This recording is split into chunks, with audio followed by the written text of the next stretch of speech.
Over the past year, we've directed federal agencies to promote access to voting, led by the Vice President. We've appointed top civil rights advocates to help the U.S. Department of Justice, which has doubled its voting rights enforcement staff. Today, we call on Congress to get done what history will judge. Pass the Freedom to Vote Act.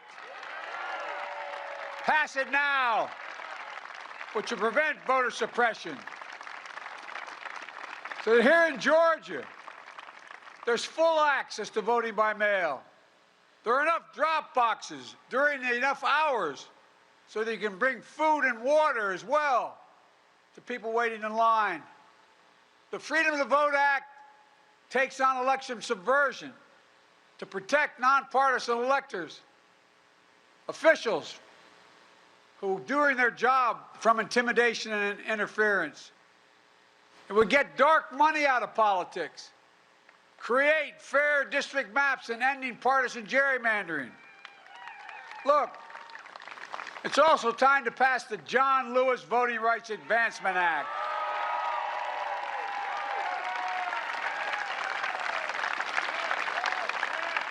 I've been having these quiet conversations with the members of Congress for the last 2 months. I'm tired of being quiet. Folks, it'll restore the strength of the Voting Rights Act of '65, the one President Johnson signed after John Lewis was beaten, nearly killed on Bloody Sunday, only to have the Supreme Court weakened it multiple times over the past decade. Restoring the Voting Rights Act would mean that Justice Department can stop discriminatory laws before they go into effect. Before they go into effect. The Vice President and I have supported voting rights bills since day one of this administration, but each and every time, Senate Republicans have blocked the way. Republicans oppose even debating the issue. You hear me? I've been around the Senate a long time. I was Vice President for 8 years. I've never seen a circumstance where not one single Republican has a voice that's ready to speak for justice now. When I was a senator, including when I headed up the Judiciary Committee, I helped reauthorize the Voting Act 3 times. We held hearings, we debated, we voted. Was able to extend the Voting Rights Act for 25 years. In 2006, the Voting Rights Act passed 390 to 33 in the House of Representatives and 98 to 0 in the Senate, with votes from 16 current sitting Republicans in this United States Senate. 16 of them voted to extend it. The last year I was chairman, some of my friends sitting down here will tell you, Strom Thurmond voted to extend the Voting Rights Act. Strom Thurmond. You can say that again. Wow. You have no idea how darn hard I worked on that one. But folks, then it was signed into law the last time by President George W. Bush. You know, when we get voting rights extended in 1980, as I said, even Thurmond supported it. Think about that. The man who led the longest one of the longest filibusters in history in the United States Senate, 1957, against the Voting Rights Act. The man who led and sided with old Southern bulls in the United States Senate to perpetuate segregation in this nation. Even Strom Thurmond came to support voting rights. But Republicans today can't and won't. Not a single Republican has displayed the courage to stand up to a defeated president to protect America's right to vote. Not one. Not one. We have 50-50 in the United States Senate. That means we have 51 presidents. You all think I'm kidding.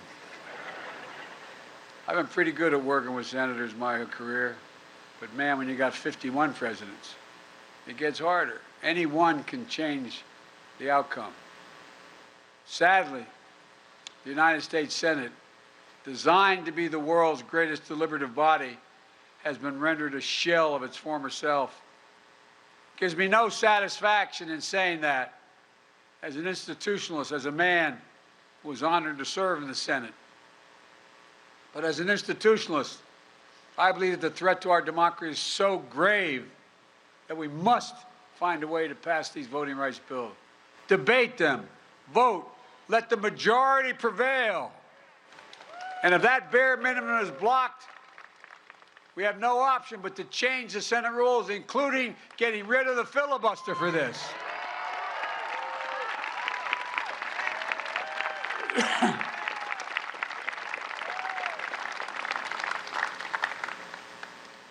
You know, last year, if I'm not mistaken, the filibuster was used 154 times. The filibuster has been used to generate compromise in the past, promote some bipartisanship, but is also used to obstruct, including especially obstruct civil rights and voting rights. And when it was used, senators traditionally used to have to stand and speak at their desk for however long it took. And sometimes it took hours. And when they sat down, if no one immediately stood up, anyone could call for a vote or the debate ended. But that doesn't happen today. Senators no longer even have to speak one word. Filibuster is not used by Republicans to bring the Senate together, but to pull it further apart. Filibuster is weaponized and abused. While the state legislative assaults on voting rights is simple, all you need in your House and Senate is a pure majority. In the United States Senate, it takes a supermajority, 60 votes, even to get a vote, instead of 50 to protect the right to vote. State legislators can pass anti-voting laws with simple majorities. If they can do that, then the United States Senate should be able to protect voting rights by a simple majority.